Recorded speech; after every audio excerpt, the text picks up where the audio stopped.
Okay, stop me if you heard this one, folks. Trump as the Pope? Yeah, his first decree was to replace holy water with Diet Coke. Blessings by the leader. I'll be here all night, folks. Trump claims he's religious, but the only time he prays is when the judge says, "All rise for the verdict." Trump's Pope picture had the Vatican shook. Turns out that his first sermon was, "Thou shalt grab them by the collection plate." Trump claims he's got God on speed dial, but the only thing he's confessing to is loving those beautiful, tremendous crypto phony deals, phony money deals. Oh, I botched that one. Sorry, I'll do better, guys. Trump says he's got the Bible memorized, but the only verse he knows is, "Thou shalt not pay taxes."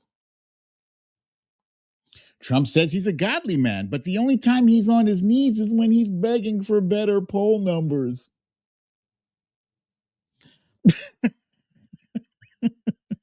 Trump as the Pope, his first act was to excommunicate anyone who doesn't clap for his perfect physique.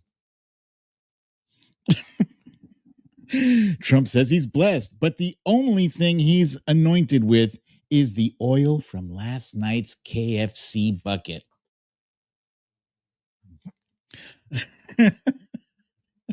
All right, guys, I have jokes up the wazoo of Donald Trump and his horrible attempt at humor. Nobody can take a joke when he launched his Trump Pope picture. But there's more stuff going on, serious stuff. The mayor of New Jersey, the mayor of Newark, New Jersey, just got arrested.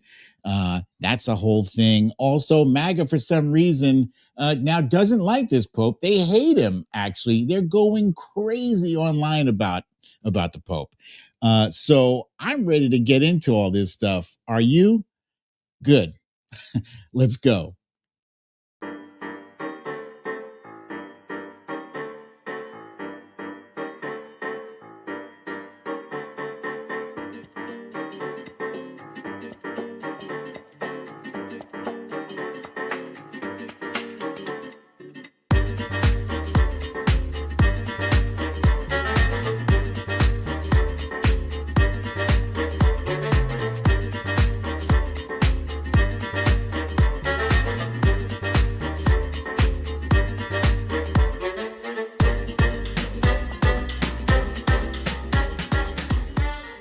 Story time.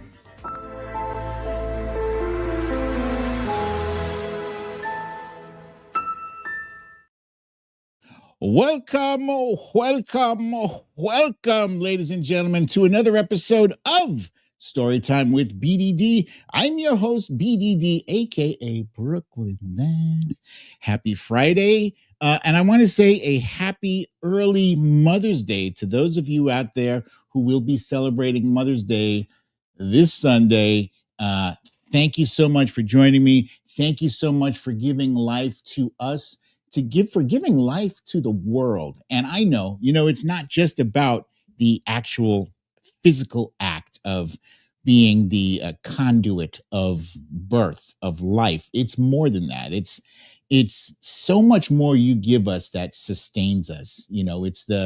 It's the love, it's the laughter, it's the caring, it's the giving, it's the unconditional stuff, the stuff that nobody pays you for, nobody thanks you for, but it is so essential to our overall development as human beings. So I thank you for that.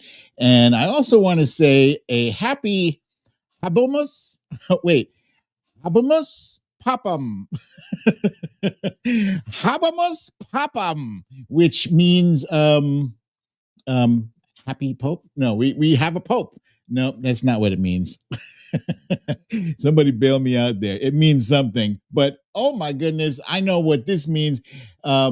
Zelda, thank you so kindly. Thank you so much for your kind donation. Zelda let me know that she will be attending a wonderful Mother's Day dinner. So, my friend, thank you for jumping in early. I appreciate you. Have a great time. My love to the fam. And I didn't notice something else earlier on here. Somebody else jumped in. Let me zip up here. I think it was it was Sandra Lee. Sandra, thank you very kindly for your kind donation. Thank you for that. And let's see. So we of course have Zelda up at the top. Thank you, Zelda. Valerie G right behind her. Joanne Kennedy is here. Meredith Powell. Sandra Lee is here. Joanne Kennedy. You guys are back and forth. Tabu Forte is here. Claudia Wachusoko.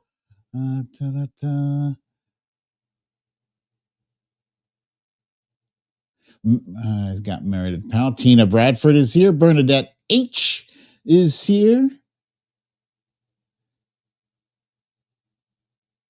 Claudia says the Dem reps in New Jersey are up in arms. As well, they should be. I heard they put hands on somebody, for crying out loud. You don't put your hands on nobody, man. Cindy C, welcome, Cindy C. Stephanie L from FL. Mama AG, Queen of the South. Hey, my cousin's here. Oh, and we'll say happy anniversary, 30th anniversary coming up in a couple of weeks to my cousin, Haroon. Thank you so kindly for joining us, my brother. Thank you. Let's see. Blue Lady is here. Stella Baxter, Pam Ham. That's fun. See your cousin in the audience.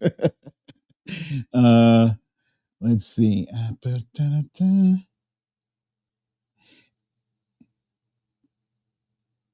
Anyone take Latin? Stella Baxter. I haven't taken Latin, but I've taken fake Latin. Hominos Dominus Deus. Donald Trump is not the Pope, and we are grateful for that. Latin, Latin, Latin. I never took Latin.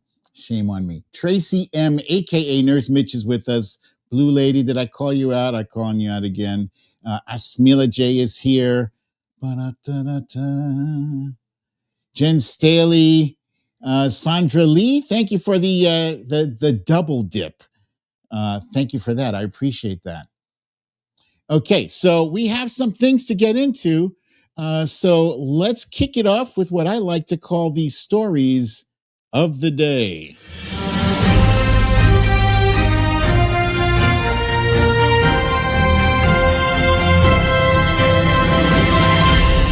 Stories of the day. Okay, so unpopular Trump, which was obviously inspired by last week's, was it last week? My goodness, so many things, so many crazy things happen when 7 days go by. It feels like 7 weeks or 7 months. By the way, one crazy thing that happened, I'll point this out to you. BDD did hurt himself just yesterday in my backyard. A massive, I want to call it a branch, but it was like almost like the width of the trunk of the tree. It was massive, huge. This thing was probably weighed, I don't know, 200 pounds, maybe a little bit more. It's heavy. And so I cut it up into pieces, to to move it more easily out of the backyard. And here I was, I forgot that my left hand is my weak hand. I needed to be using my strong hand. So I attempted to lift one of these big, heavy chunks with my weak hand. So, so that's what had happened. What had happened was So that's the explanation for the ace bandage. Yes, a log tried to off me. Yeah, indeed. Okay, so what else do we have here? We have Trump had a bilateral meeting with Canada's Prime Minister Mark Carney, who, although he didn't say much, what he did say carried a lot of weight, and Trump knows it.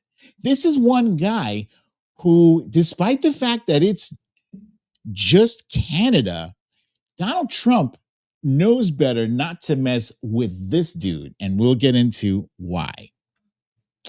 Um, the two of the world's nuclear powers are at war.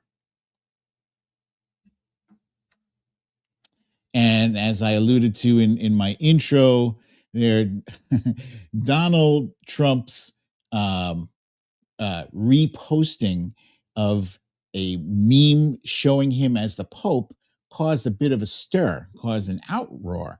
But what caused even more of an uproar was the fact that the newly elected Pope, it's not just that he's American. He is American. He is from Chicago. He is a White Sox fan. We won't hold that against him. But even more important, this Pope is woke. Wait.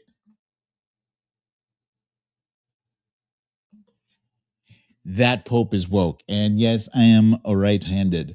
And last but not least, we're going to, there's so much competition for the dumbest Trump quote of the week, but we'll do our best to narrow it down to just one. And if this is your first time, if you're new here, please make sure you don't forget, that means remember, to hit the like button and the subscribe button as well. It greatly helps out the channel. We appreciate anything you can do to help us out. And let me just, let's see. Let's blow this up a little bit here. Okay, my Substack from earlier this week is Why MAGA Isn't Making America Great, It's Just Protecting Bigots. And the subtitle is A Woman Raised $700,000 after hurling slurs at a child. This is the real face of Trump's movement. Now, by now, unless you've been in a cave, I'm sure you've already heard the story of this woman here, Shiloh Hendricks, a woman from, I feel like it was Minnesota or Wisconsin, begins with an R. I'm so bad. Where's your preparation, BDD? Anyway, she was in a playground and a 5-year-old child with autism,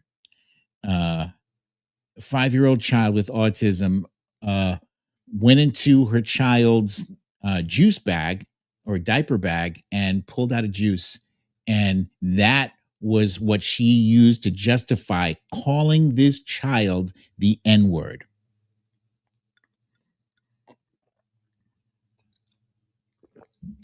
For those of you who don't know, and I'm sure the majority of the audience does know, that is the wrong answer. There is never an appropriate time to call a 5-year-old child, whether they are autistic or not, whether they stole something from you or not. There is never an appropriate time to call a 5-year-old child the N-word. And I can't believe that this has to be said. And what's even more disgusting is that not only does it have to be said, but the people who donated money to this woman, the people who helped donate $700,000, man. So I don't know if you can see. Let me see if I can make this bigger here. If you look on the screen here, if those of you who are watching, some of the donors, their names are listed as White Moms and Kids Matter. Another one says Remove Monkeys. That's who is donating to this horrible, horrible person. And that, my friends, is what MAGA is all about. MAGA is all about they are pissed, they're upset that they cannot call us the N word without there being accountability. They don't want the accountability. They want to be able to use the R word. For those of you who are unfamiliar with the R word, when I was growing up in the 80s, that got slung around a lot for people who didn't just have disabilities, right? Because that is technically, that is like if they're mentally disabled, they would use the R word on that people. And I'm not saying it because I don't care to. Um, it's a hurtful word. And so many other words that are hurtful. They mean something, you know. If two boys like each other, you know, that's another word, you know. That's another, that's the F word or the H word, however you want to call it. So many slurs. It's unnecessary to dehumanize people to a hurtful label. So here came the campaign against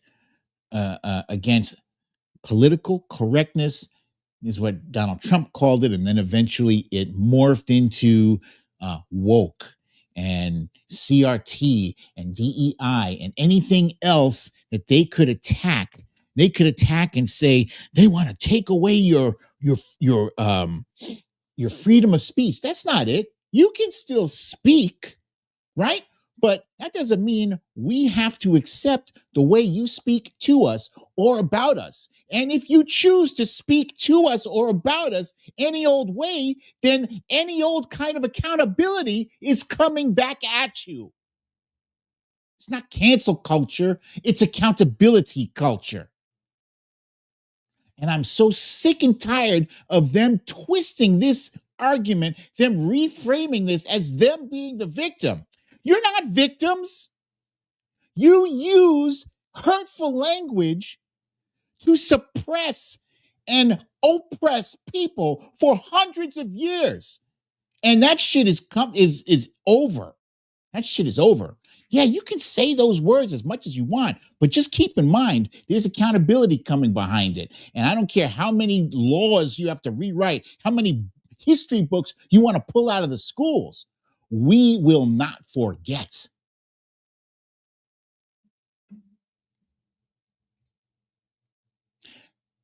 Here's a tweet from Nicholas Fuentes, who is a horrendous human being, barely a human being.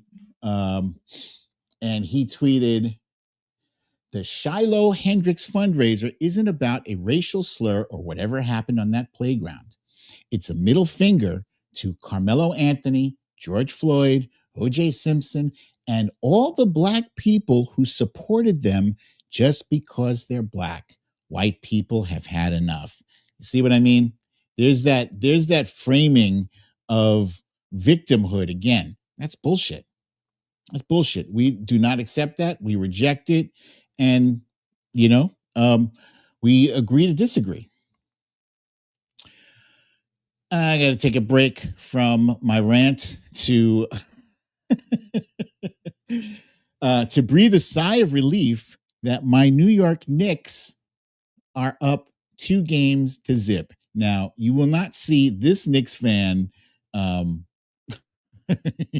you know, tempting the basketball gods. No, I respect the basketball gods. I think, you know, we're not gonna say anything about sweep or anything. We just want to win another game. That's it. I was happy personally. I was happy that we won the first game. I was like, whew, we stole one, because, you know, we lost 8 out of 9 games to the Celtics. 8 out of 9. We haven't beaten the Knicks since April of 2024. We went a whole year without beating them. So, you know, we were just happy to be in the building with them. But the fact that they showed up, and you see number 25 there, that's Mikal Bridges. he closed that game out. It was a thing of beauty. And here's a fun fact: my middle name is McCow. So there you go.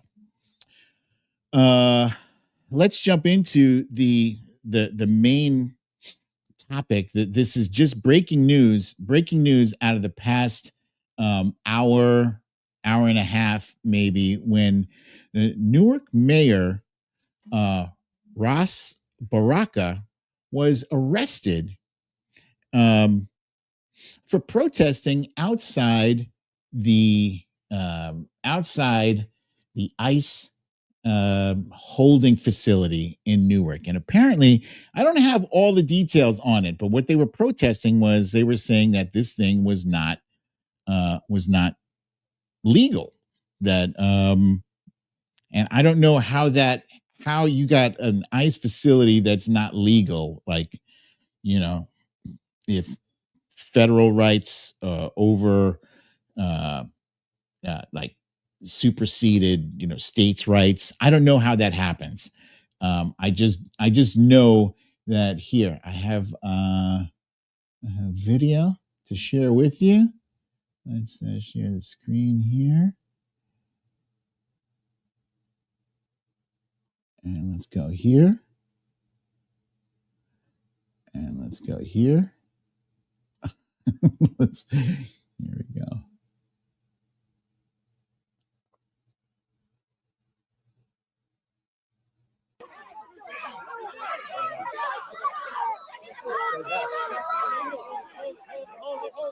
Hold it. Back up.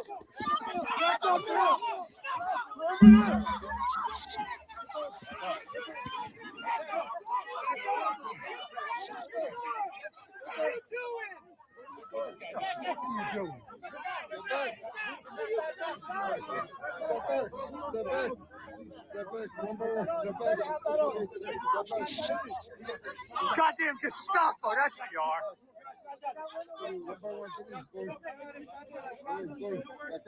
New Jersey's Gestapo, right here. Put on brown shirts to look more the part. I'm going to tell you what I don't like about this scene. One of the things, the main thing I don't like is the masks over the face, because that feels like, we are a force beyond reproach that can just snatch you up and you will never know who it was, or if we were even authorized to do it, covering our faces, you will not be able to identify us. I don't like that. I don't like that at all. It does feel very Gestapo-ish. So this was a very chaotic scene. Some people are saying that that Mayor Baraka was inside the facility. I see a bunch of people like this woman here in the red jacket being pushed along. She's outside the facility. Inside the facility is beyond those gates, right?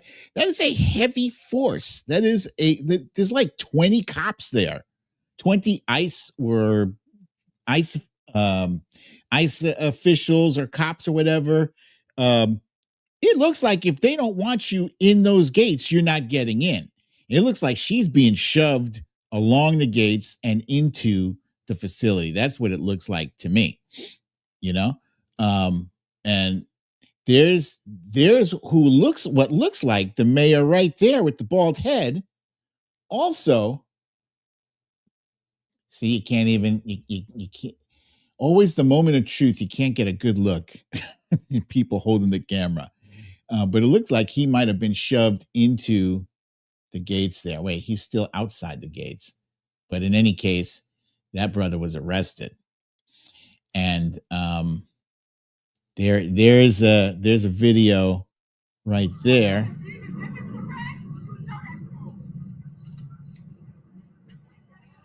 Oh no, I was wrong then. The guy with the blue jacket. Yeah, no, I was wrong. The guy with the blue jacket, that wasn't the mayor. The guy with the green jacket and the baseball cap, that's who was being led away by police. So yeah, there's some terrifying disturbing scenes that we're seeing in the United States of America. This is not the America that I know. No, the America I know, the American citizens have the right to protest. That is our First Amendment right. And as much noise as you hear on the right, people who are talking about the Second Amendment is my right to hold a gun, to bear arms in case of a tyrannical government. So wake up, guys, because this is that tyrannical government. Doesn't matter that they happen to be wearing the color that you prefer, right? That red color, that shit is going to be irrelevant once they take away everybody's rights. Once they go into full fascist mode, once they lock everything down and you cease to have rights, and they make up whatever excuse, because that's what they're doing right now. They're just making up excuses. They're saying, "Oh, we're going to use the Alien Enemies Act, which has only been invoked when America has been at war, when we're actually being invaded." It's not an invasion. It hasn't been an invasion. What it's been is that, we take in immigrants. We take in people who seek asylum. And I'm sorry, if you have a problem with the number of people being allowed in and you want to change that, that's immigration policy. And that's something that we've been trying to get done for a long time, since Ronald Reagan. But every time we bring it up, Republicans squash it back. Whatever reason, they'll use any reason to squash it back. But that is the right thing to do. All these tricks, we're gonna suspend habeas corpus. Stephen Miller today was talking about they are looking at suspending habeas corpus, which is due process, which is the right to see a judge before it is determined that you are guilty of, I don't know, being a terrorist or being a gang member or something. You have a right to prove in court that you are not what they say you are. And if they suspend that, oh well, because you know what? Republicans won't be in power forever. And then when it comes back to us, then it's, are we going to have a tit for tat government? I don't think so. As much as some Democrats would like, some payback, that's not how Democrats get down. Historically, we don't get down like that. We are the adults in the room.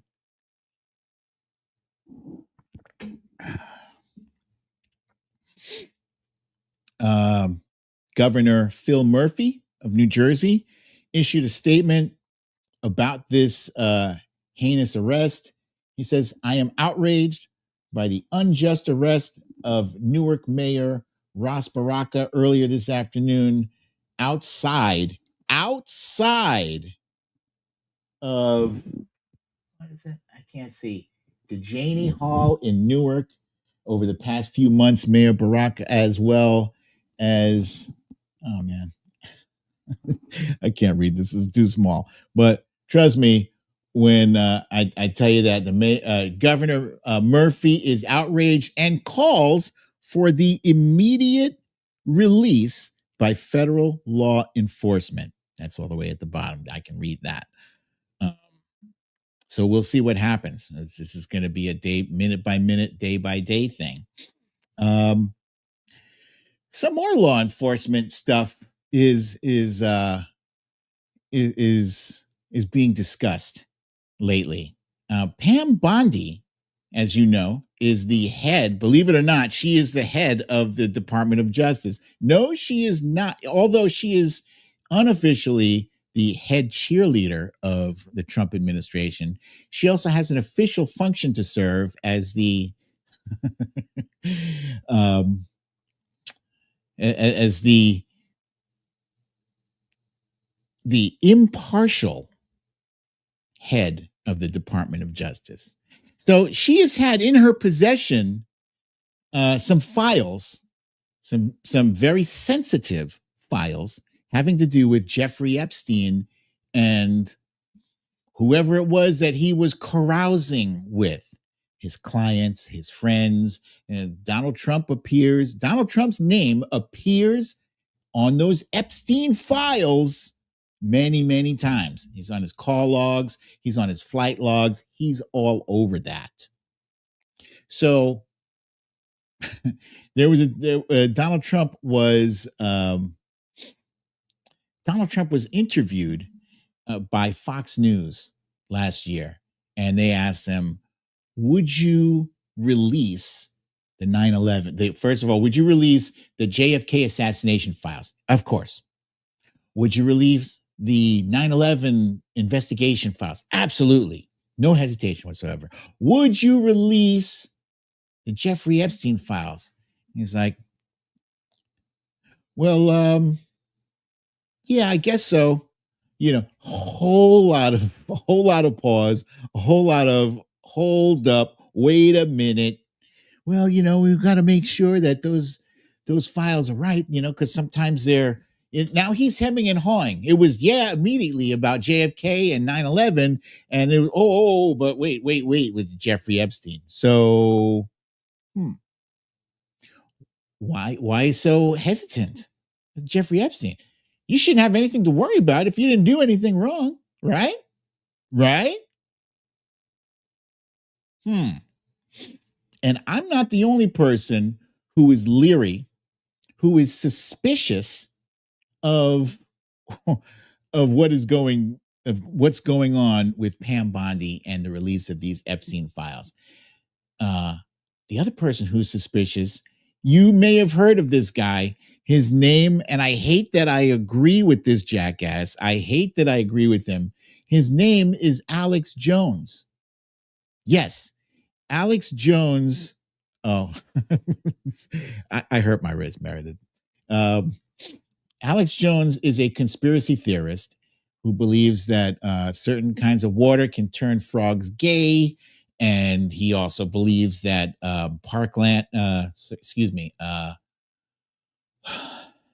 that the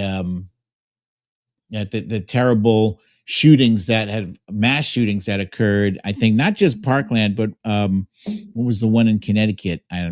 It escapes me. It was terrible. It was the elementary school children. He believes that was a hoax. So that horrible person happens to agree with me that something fishy is going on with the Epstein files. Well, a broken clock can be right twice a day. So let's tune in briefly to see what Alex Jones has to say about the cover-up of the Epstein files. James O'Keefe's, one of the two big stories he's breaking is about someone in the Trump administration covering up Epstein. And then he put out a little short trailer yesterday that shows an image or still shot of video of Pam Bondi. So he didn't tell me the specifics.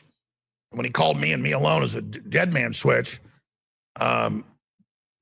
so I was, I guess, flattered by him. He's like, I think you might be the only person that I know has the integrity to tell this in case something happens. And then when he told me, I was like, yeah, you are in danger, buddy. He told me the other stuff too. But he wouldn't even say who in the administration. I made some phone calls. And I told the crew over the weekend, I said, it's Pam Bondi. According to my sources. And because the White House already knows about this. So I wouldn't even tell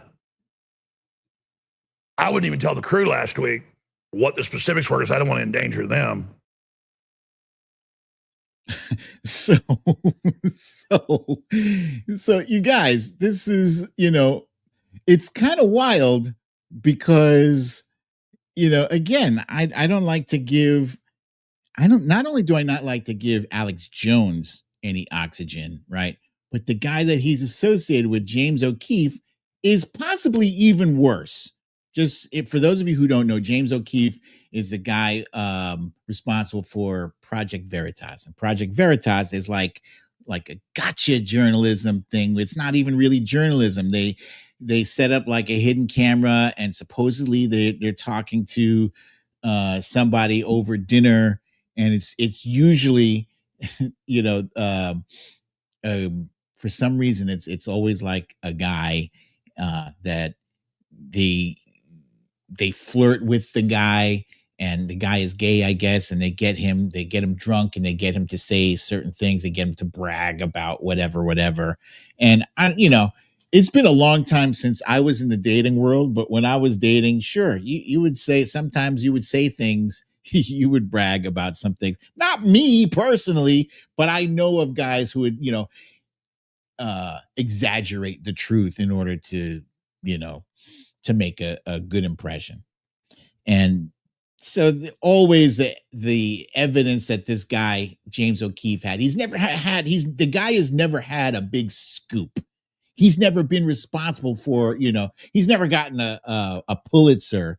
It's always these sketchy things where, it's sketchy. But even that guy, he's like afraid for his life. He thinks that that Pam Bondi is sitting on those Epstein files. So I don't know what to say about it other than, Pam Bondi. There's no greater cheerleader for Donald Trump than Pam Bondi. She does it. She's like shameless. She's shameless in how she'll say in those cabinet meetings, Mr. President, there's nobody in the history of America who's been a better president than you have, and you're the one we've always been waiting for. I swear to you, she says things like that, and I'm like, it makes me nauseous, just like secondhand cringe, So not sure why she's had these files for 3, 4, 5 months now. 4.5 months she's had the files, done nothing with them. What's the holdup?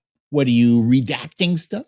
Are you busy scrubbing his name out of these files and reproducing files that don't even look like his name was ever even on it? I bet you that's what she's doing. This is what I'm 100% sure she is doing. She is having a page that has his name on it, duplicated without his name on it. Simple as that. They can do whatever they want to do.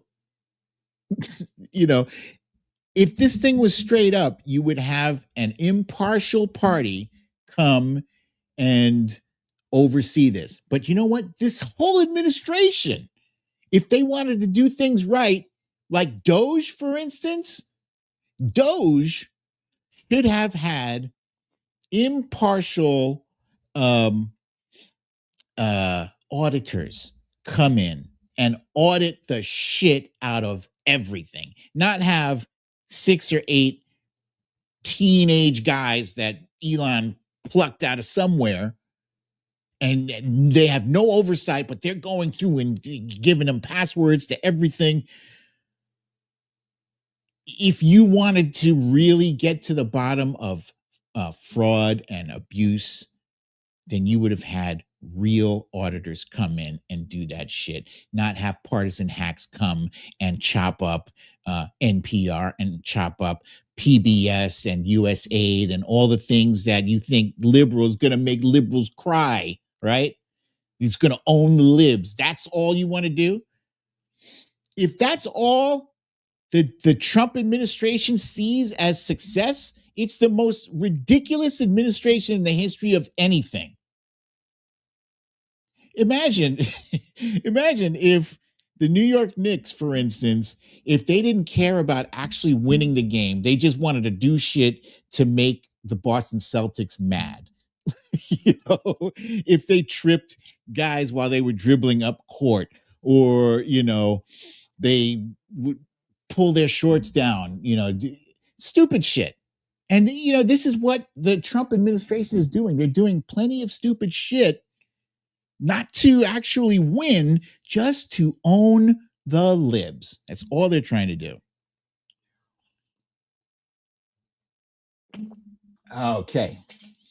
So, I actually did enjoy what I did see of Trump's meeting with Canada's Prime Minister Mark Carney. So they met this week, and Mark Carney made it clear. He's like, this happened off camera, but he made it clear, I don't want you referring to Canada as America's 51st state. I imagine he talked to him directly. There's probably nobody else in the room. He looked him in the face because Donald Trump did not mention that during their meeting. But I'm going to share with you, there was an allusion to that. It might have been brought up by a reporter or something, and this man was very clear. Hang on, is this it? No. Here we go. This was brilliant. Well, we don't do much business with Canada from our standpoint. Well, I respectfully. Oh, sorry. This is not the clip. It's not the clip I thought it was. The clip I was looking for is a clip where Mark Carney says Canada will never be the 51st state of America. That's the clip I was looking for. But this clip right here is Mark Carney correcting Trump in real time, which I thought was even more impressive, because this is the sort of thing that I've been wanting reporters to do since 2017. 2017, reporters have this horrible habit of letting Donald Trump say whatever the hell he wants to say, no matter how fake, how false it is, and they don't clear it up. This is something that gets broadcast out to millions of viewers, and every time he says some bullshit, even when I'm watching MSNBC, all right, if I'm watching MSNBC during the day, forget about it. They won't, they will not fact check him. At nighttime, they do fact check him, and that matters. But anyway. Well, we don't do much business with Canada from our standpoint. Well, I respectfully, Canadians' view on this is not going to change on the 51st state. Secondly, we are the largest client of the United States in the totality of all the goods. So we are the largest client of the United States. We have a tremendous auto sector between the two of us, and the changes that made have been helpful. 50% of a car that comes from Canada is American. That's not like anywhere else in the world. And to your question about, is there one thing? No, this is a bigger discussion. There are much bigger forces involved. And this will take some time and some discussions. And that's why we're here, to have those discussions. And that is represented by who's sitting around the table. Well, we don't do much business. I like that. Excuse me. I like that JD Vance kept his fucking mouth shut during the course of this conversation. JD Vance didn't say anything about, did you think so and so? I like that. I like the fact that even though, like, if you watch this thing, Donald Trump probably spoke 80% of the time, and 90%. Mark Carney really only got to say like 3 or 4 things, and 3 of those things were because he was asked by reporters. So this was not an even thing, but when he did speak, he made it count. And one of those things, he corrected Trump on the record that, Canada actually does do a significant amount of business. We're talking in the hundreds of billions of dollars. It's Canada and Mexico, and everybody else is a distant third. So for Trump trying to diminish the importance of our neighbors to the north and neighbors to the south, I don't know, call that a negotiating tactic or whatever. It's bullshit. And I appreciate the fact that Carney called him out on it in a way that only he could have done, I guess, because if you're waiting for reporters to do that, you're gonna die unsatisfied. And now, so this weekend, Trump is sending Scott Bessent, his Treasury Secretary, out to Switzerland to negotiate with China. He's going to negotiate with them over the tariffs, right? So, Donald Trump's got like 145% tariffs on China, which actually ends up being a tariff on us because when those goods come in from China, they will be bumped all the way up. Americans, the cost is going to be passed on. The people the wholesalers, the retailers who bring that shit in, they're not paying the upcharge. I mean, they're going to pay for some of it, but ultimately the people who buy those goods are going to end up eating that cost. And that's a tax on the people who can least afford to pay that tax.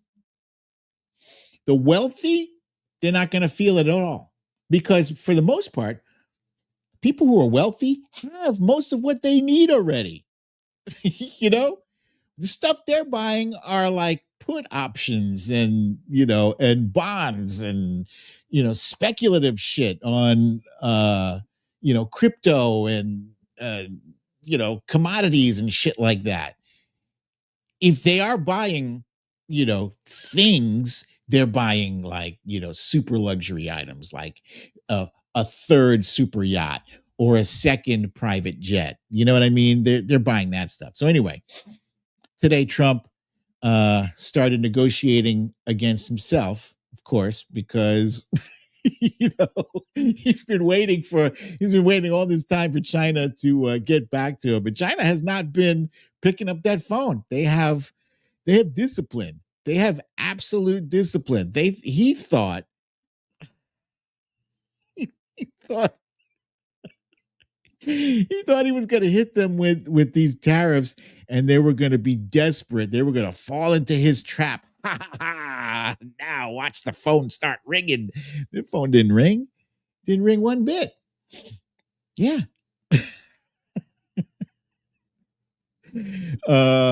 So today he posted on Truth Social, 80% tariff on China seems right. Up to Scott B. Oh, so you want to take it down, right? Dude hasn't even got off the plane in Switzerland yet, and you've already started negotiation at taking it down from 145 to 80. And China will just be like, fuck you. Why? I would just wait for America to negotiate it down because we know that's what he's already shown his hand. He's shown his hand. That's what he does. China should open up its market to USA. Would be so good for them. Closed markets don't work anymore.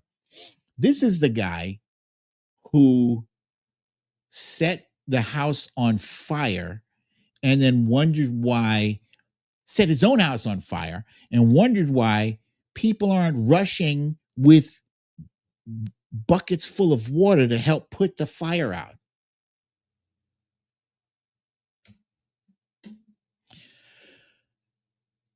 And here's something even crazier. I don't even know what to believe with this. I saw this earlier today. Apparently, Donald Trump wants to raise taxes on the rich. What? That doesn't even make sense. I mean, if it's true, I welcome it. But the increase on the rich would be minimal. I think the rate would go up just about 2% on them. But he doesn't even seem like he wants to do it himself. He says Republicans. He says the problem with even a tiny tax increase for the rich, which I and all others would graciously accept in order to help the lower and middle income workers is that the radical left Democrat lunatics would go around screaming, "Read my lips," the fabled, let me just make it bigger. The fabled quote by George Bush the Elder that is said to have cost him the election. That didn't cost him the election. George Bush the Elder cost himself the election. No, Ross Perot cost him the election. No, it was George H.W. Bush. In any event, Republicans should probably not do it, but I'm okay if they do, which is a whole lot of nothing to me. It's a whole lot of nothing. You're not advocating it, but you're also not advocating against it. Take a fucking stand on this thing. If you want the rich to be taxed, say it with your chest. Say it with your chest and put that number up there. Don't talk about, 2%. Jack that shit up 10%, because that's what your 10% tariffs. Excuse me. That's what your 10% tariffs are. They are a tax on the American people. Because, he also negotiated with UK, the United Kingdom, the other day. But there's air quotes on that negotiation because, again, those 10% tariffs remain in place with the United Kingdom. We actually had a trade surplus with them. I don't know what is even the point of this charade that we're going through. And then what is this? This is speaking of negotiating against yourself.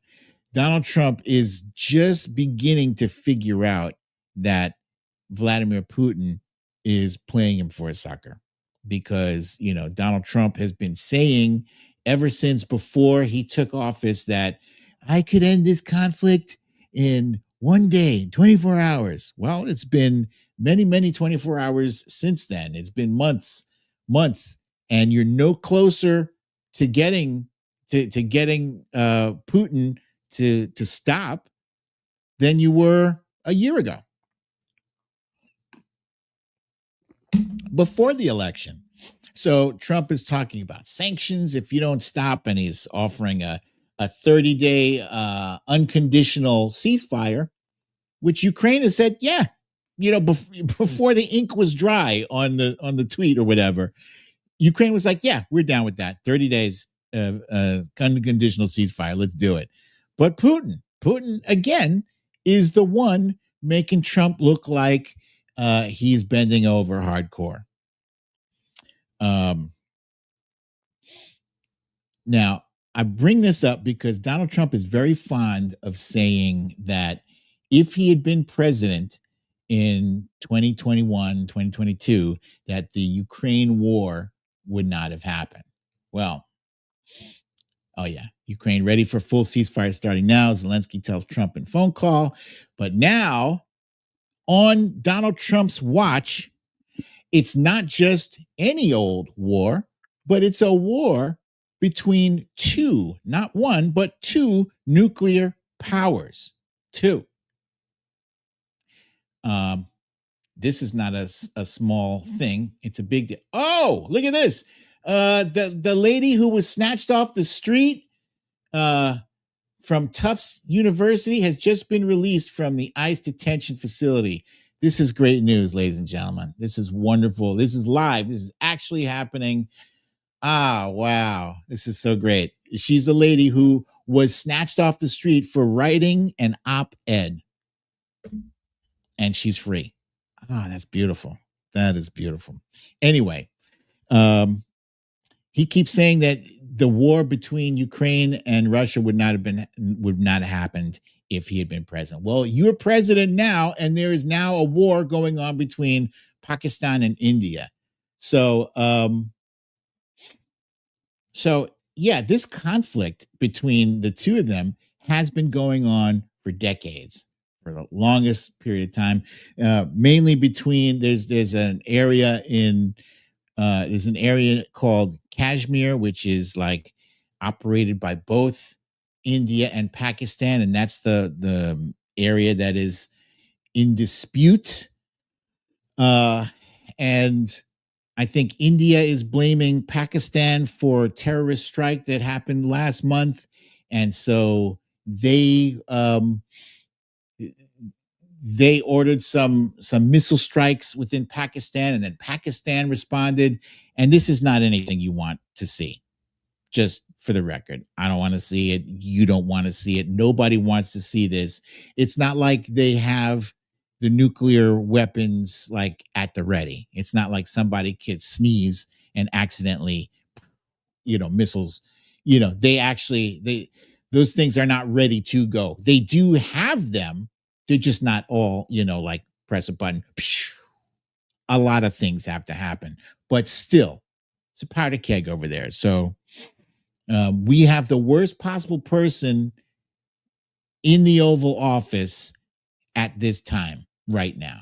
We have to hope that somebody else steps in and takes care of this, because Donald Trump can't even deal with the shit that he's got in front of him, let alone this. He's not the guy for this. Joe Biden would have been the guy for this. Kamala Harris would have been the person for this. Not Donald Trump. And Newark, speaking of Newark, the Newark airport has been having some severe delays, serious delays. In fact, this morning, a bunch of screens went black. This is bad. This is bad news. This is very bad news, because we we need to travel. We are a global world, and Newark is a humongous hub in transportation. And that's one thing that Sean Duffy, the current transportation secretary, was trying to blame on the Biden administration. He's trying to say that Joe Biden is responsible for these delays. But actually, the Trump administration, back in January and February, they started making cuts to the FAA. So shortly after they started making those cuts, didn't we start seeing planes start falling out of the sky? But let's go back a little further. Let's go back to the Biden administration. The Biden administration wanted to institute some changes. They wanted to upgrade the air traffic control systems, and they had a vote in Congress. And guess what? Republicans voted against it. They voted, it was all straight along party lines. Not one Republican voted to upgrade the air traffic control systems. So that's, once again, that is a Republican issue. And Joe Biden, to his credit, appeared on The View the other day, and he spoke out about Kamala Harris, and they asked him if he was surprised that she didn't win, and he said he was disappointed, but he wasn't surprised. He said that he was disappointed that they went after her race. They went after they did the sex thing. They went after the fact that she was a woman, and that's basically how they attacked her. I want to briefly talk about the bizarre the bizarre thing that I'm seeing with Donald Trump, and how his policies seem to be his policies and his speeches seem to be affected by the things that he sees on TV or in the movies or whatever. Like last year, out of the blue, Hannibal Lecter became a staple in Donald Trump's speeches. Every speech he gave, and nobody really understood why. The commentators, the people in his audience, even people in his team, nobody knew why he was talking about the late, great Hannibal Lecter, right? As if he were an actual person and not a fictitious character from the Silence of the Lambs movies. But my guess is that one night he was watching Silence of the Lambs and probably saw the scene where Hannibal freed himself from that from that jail, and it was clever how he did it. And Trump was probably like, "Wow, look at that! They had him, they had him locked up in jail in the middle of nowhere, and he cut that guy's face off and put it on his own, and he got out of there. Oh, that guy's clever." And that became Donald Trump's favorite talking point. Then he started talking about sharks for some reason. For all we know, he watched Jaws again, and because he was talking about sharks and battery and a boat or whatever. Maybe he was thinking about that scene at the end where they blew up the boat. Maybe he was thinking about maybe he saw the episode where Fonzie jumped over the shark. Sharks became a staple of his speeches. But I watched two movies, Escape from Alcatraz and The Rock. Both movies centered around Alcatraz. And all of a sudden, Donald Trump, out of the blue, Donald Trump has suggested now that we should reopen Alcatraz as a viable place to put prisoners. There's so much wrong with this idea. It's ludicrous and stupid on its face and really doesn't deserve any amount of serious time dedicated to it. But I'm going to spend a little bit of time because Alcatraz has been closed for decades, right? And at one point, it had a reputation for being like this, impenetrable, inescapable prison. But actually, people did escape from this place. There's so many things that are wrong with it. Like, because it's on an island, it's inconvenient to get supplies out there, to get, back and forth. And also, the fact that it's in the middle of the water there, it is subject to the erosion from salt water and stuff like that. And then the facility itself, it's old. The whole thing would have to be basically ripped, like just torn down and built up all over again. The pipes are old. They're not up to code. The wiring. I saw a video of a guy just the other day who was saying you could stand here and put your hand through some of the walls with no effort whatsoever, not a punch, just like lean on it and your hand would go through the wall. This is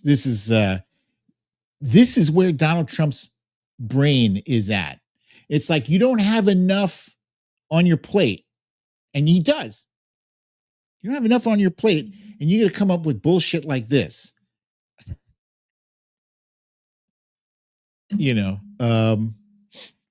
It's not a good idea. It's a stupid idea. But I'm sure he saw one or both of these movies, and it affected his brain. And then there's this other thing. Now he wants to put tariffs on movies produced out of the United States. And sadly, I do not have a picture, but I will tell you this. I started watching this movie that kept coming up in my feed on Netflix. It's called Exterritorial, right? And it keeps coming up in my feed because that's the kind of movie I tend to like, not romantic comedies, but action adventure. This features a woman. She's white. She's blonde haired, blue eyed, and she has a child of mixed race. Yes, this child is of mixed race. Beautiful child, beautiful little boy. Half white, half black. The father is black. It's black, dark, very, very dark skin. Anyway, this woman is like, she seems like she's special forces. She's former special forces. She's German, former special forces. And she can fight. She can hold her own. She can climb buildings. She's special forces. You can tell.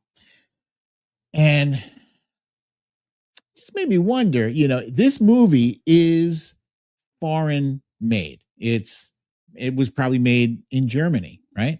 It's dubbed because even though you can hear the dialogue being spoken in English, you can see from watching the lips that they're speaking a different language.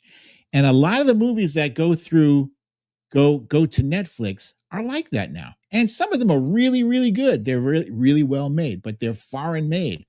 I don't see how he got a bee in his bonnet over over foreign films. But if anything irritated him,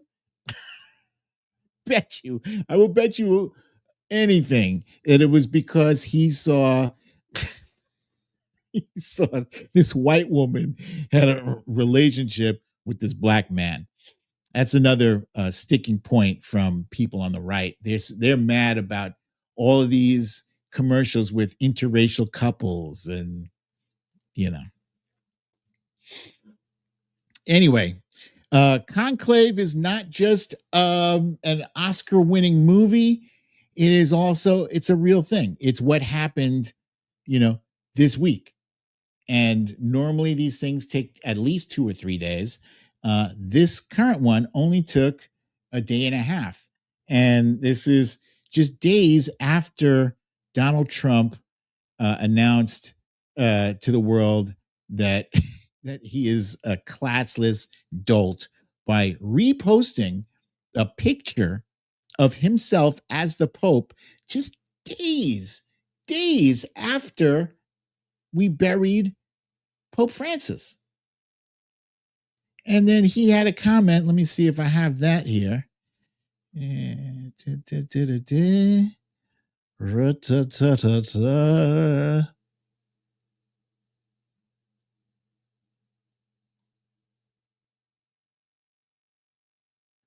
Wait, what is this one here?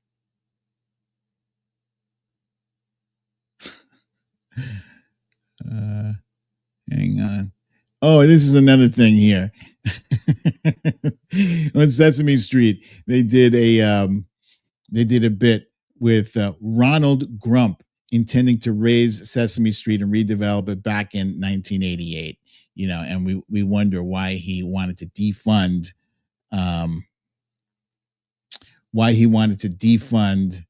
PBS. Here we go. About the image of you looking. Okay. Yes, ma'am. Thank you, Mr. President. Some Catholics were not so happy about the image of you looking like the Pope. Oh, I see. You mean they can't take a joke? You don't mean the Catholics. You mean the fake news media. Not the Catholics loved it. I had nothing to do with it. Somebody made up a picture of me dressed like the Pope, and they put it out on the internet. That's not me that did it. I have no idea. This is what he does. He never takes responsibility. It wasn't me. I didn't do it. But also, they don't have a sense of humor, right? So you think that they should have found it funny, but also you had nothing to do with it, right? Somebody did it. You, the president of the United States, don't have control over what messaging you put out there with your name attached to it. You put some dumb shit that affects millions of Catholics, not just in the United States, but around the world. Huh? You put something out there crass and stupid and thoughtless, and you can't just own up to it and say, you know what? That was a lapse in judgment. One of our staffers had done it, but we spoke to them, and it'll never happen again. Something. Come on now. Every time you get called on this bullshit, you want to be known as the guy who tells it like it is. And, he's not afraid of what people think. But then you're like, oh, it wasn't me. I didn't do it. Punk ass bitch. No idea where it came from. Maybe it was AI, but I know nothing about it. I just saw it last evening. Actually, my wife. also a lie, because this is 3 days after it was posted, but he just saw it last evening. This thing has been ruminating. This has been circulating around, and everybody's like, oh, look at it, for days. And now it's only just the previous night. It's been out there for 3 days. And just now, only just last night, Grandpa only just saw it now. Thought it was cute. She said, isn't that nice? My question about Actually, it. I would not be able to be married, though.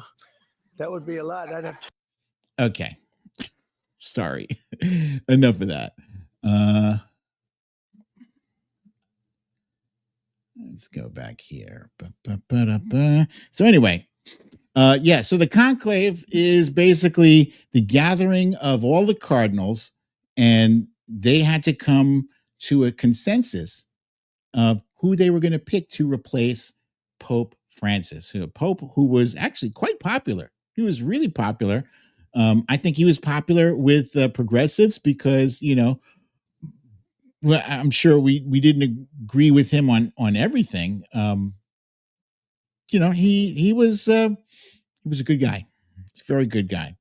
And I say this as a Muslim, that's not our guy, So anyway, they had to sit in this room in the Sistine Chapel and not speak to each other. They can't pass notes.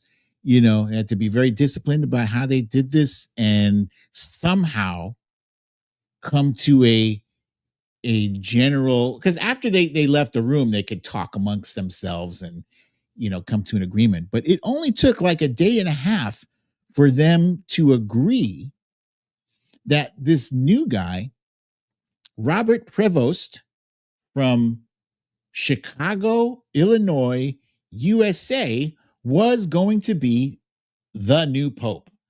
That's pretty extraordinary. Like the least amount of time I think it has taken was 2 days. 2 days. I don't know how many votes it took in those in that day and a half or whatever, but seems like a really nice guy. You can see that in his face and his smile and everything. We need to keep JD Vance away from this pope. This pope does not care for JD Vance or the Trump administration. JD Vance is wrong was one of his tweets.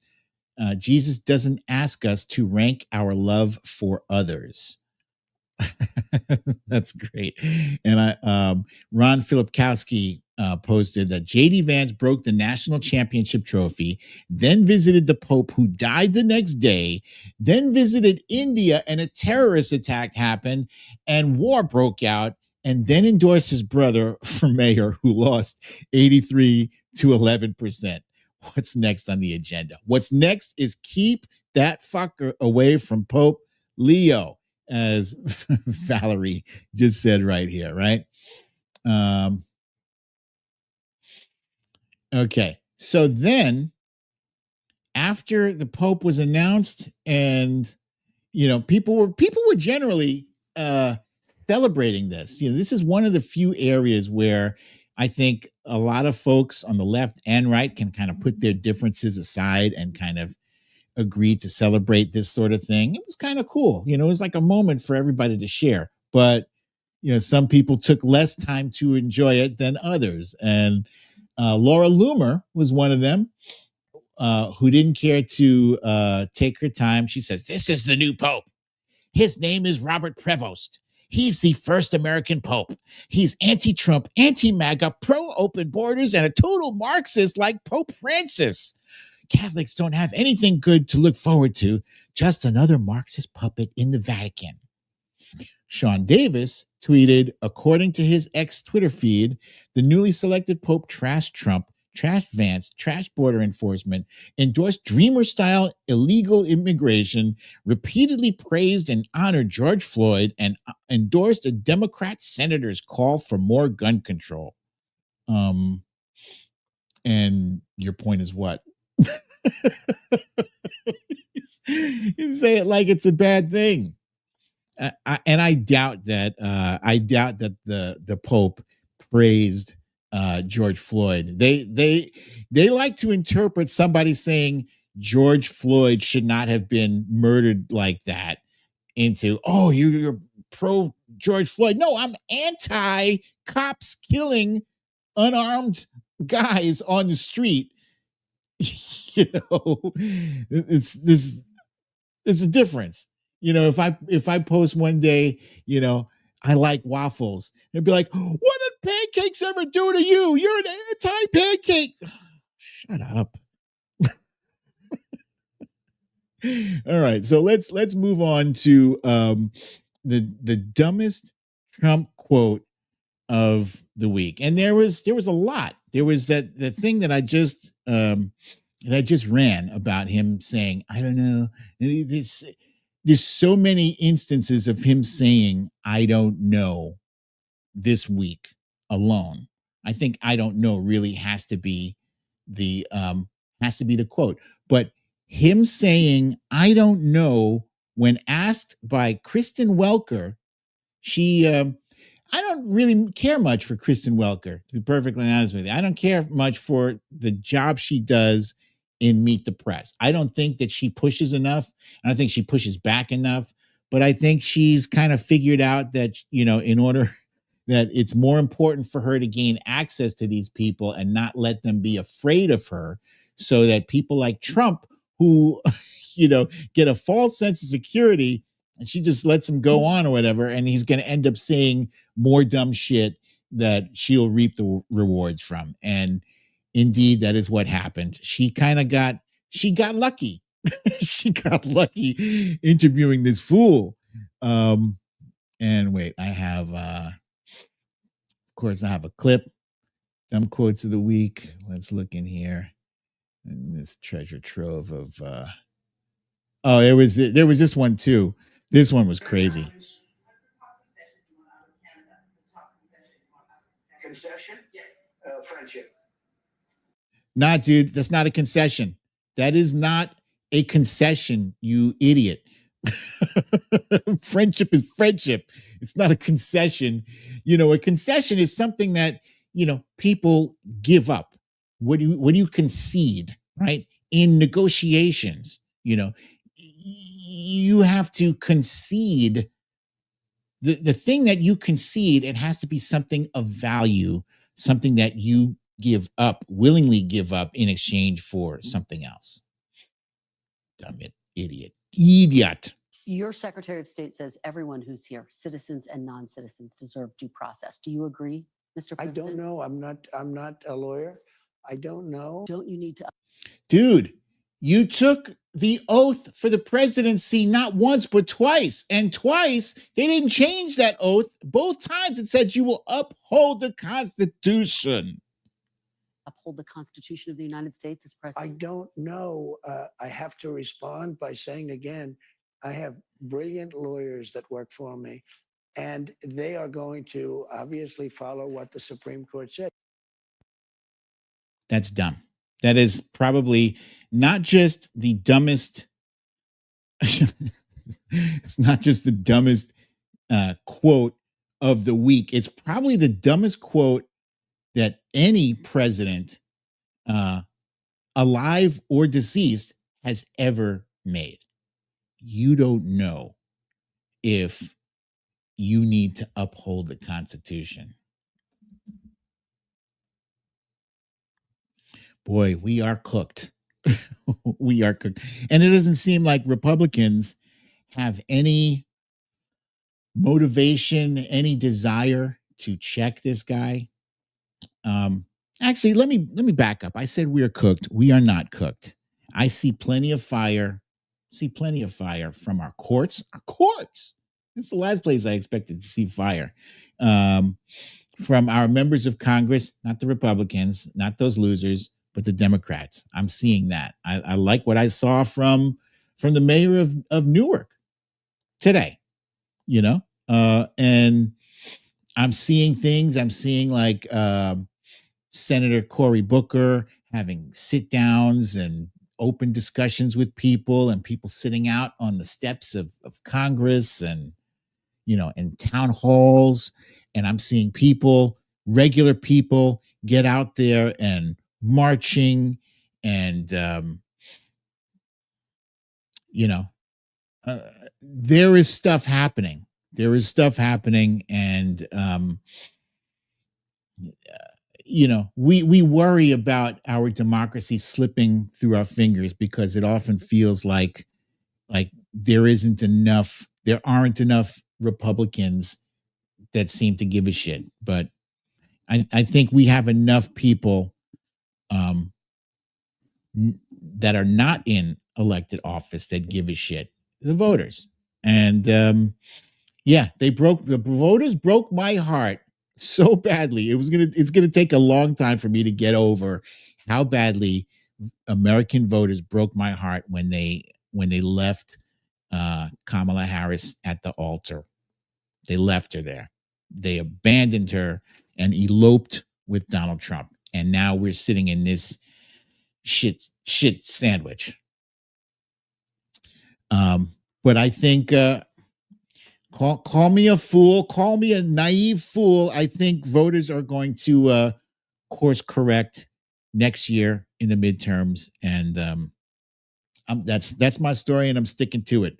So, folks, thank you for joining me for another episode of Storytime with BDD. I'm your host, BDD, aka Brooklyn Dad. Yeah. So once again, I want to say to those of you who are celebrating Mother's Day, moms, grandmothers, sisters, wives, girlfriends, you know, thank you. Thank you for all you do. I know it's a thankless job. I miss my mom. I miss my grandmother and my mom. I wish she was here.